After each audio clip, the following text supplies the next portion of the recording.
Hello guys, and welcome to your 11 C++ tutorial. This tutorial, as I mentioned in the previous one, will be about the for loop. So to get started, go right ahead and open the source file from our previous tutorial. If you don't have it, create a new project, right click on the source file folder and add a new source file. So if you haven't done so, pause the video, and once you do so, resume the video once more. So once again, sorry. So let's go right ahead and get started. Let's get rid of our previous code we had. So the for loop. Once again, it's going to be a very simple, quick tutorial. First, the for loop. To basically start a for loop, all we have to do is type for, open parentheses, and inside, we can do this either inside the for loop, basically declare an integer called I, or you can do this outside. Basically you can do it like this, type int I equals 0, and then you can just put I here instead. But it's more common to do it, initialize it, declare and initialize it inside the for loop, so we'll do it that way. So we initialize an integer I and set it equal to 0, then we must put a semicolon at the end, then I, let's make it less than 10 on this tutorial, it has to be less than 10, and then we put I plus plus, close the parentheses, open bracket, close bracket. Inside this bracket we have to put the for loop body.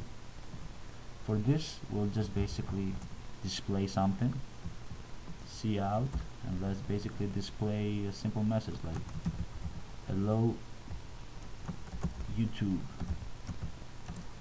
Once more, let's just go right ahead and keep track of this. So we'll type I plus 1 and close the parentheses and put an end line there just to make it look a little bit neater.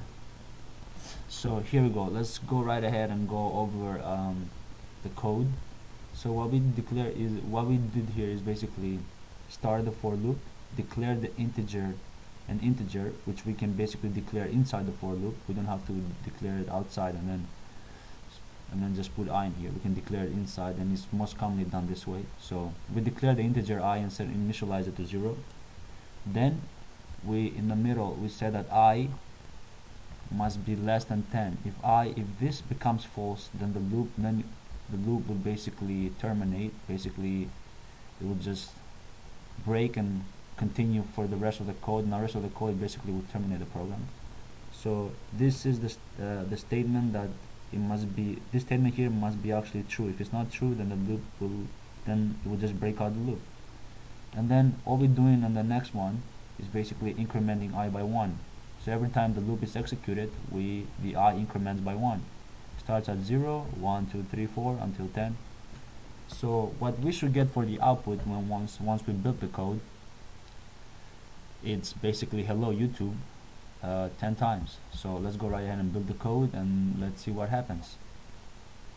First of all, okay, it was built successfully. Let's run it. So we got hello YouTube 10 times as we expected.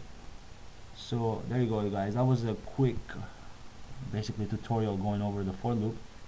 So it's fairly easy. You should be able to understand. If you have any questions, just leave a comment or send me an email or something like that. And if you want any tutorial about anything else, just do the same. Send me an email or leave a comment, basically requesting, and just basically give me a short summary of what you want me to make a tutorial about. So anyways, that was our tutorial on the for loop, and next tutorial will actually be our lab that I promised you. So I hope, thank you guys for subscribing to my videos and watching all my other videos, and if you haven't done so, please check out all my other videos and subscribe. And once more, thank you for watching my videos and subscribing. Thank you.